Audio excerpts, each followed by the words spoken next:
मेरे प्यारे छात्र एवं छात्राओं, मैं JP Yadav unique coaching centre में कक्षा 10 की हिंदी पढ़ाने जा रहा हूँ।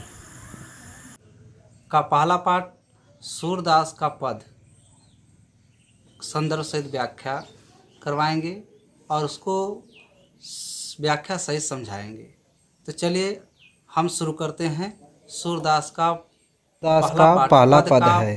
पहली व्याख्या। चरण कमल बंदो हरिराई, जाग कृपा पंगिरलंग है, अंधे को सब कुछ दर्शाई। बहिरो सुने गुंग पुन बोले, रंग चले सिर छत धराई। सूरदास स्वामी करुणामय, बार बार बंदो पे। अब आप लोगों को पहले हम संदर्भ बताएंगे और इसके बाद प्रसंग और इसके बाद फिर व्याख्या। तो चलिए संदर्भ में शीर्षक और रचनाकार का नाम।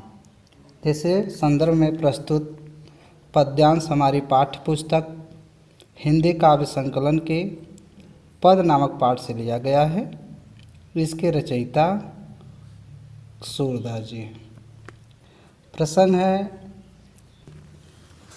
प्रसंग में लिखते हैं कि इस पद में सूरदास ने श्री कृष्ण के कमल रूपी चरणों की वंदना की है।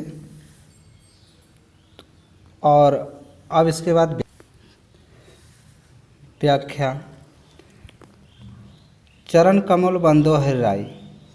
सूरदास जी कहते हैं कि मैं श्री कृष्ण के कमल रूपी चरणों की वंदना करता हूँ, जिनके कृपा से लंगड़ा पहाड़ लांघ जाता है, अंधे को सब कुछ दर्शाई और अंधा सब कुछ देखने लगता है।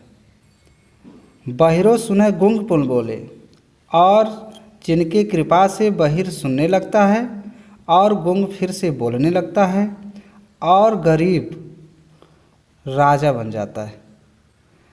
सूरदास जी कहते हैं कि मैं ऐसे करुणामय की बार बार वंदना करता हूँ।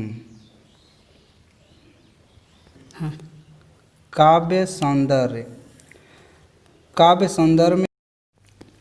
काव्य सौंदर्य में प्रस्तुत पद में सूरदास जी ने श्री कृष्ण के चरणों की असीमिता महिमा बताते हुए उनका गुणगान किया है।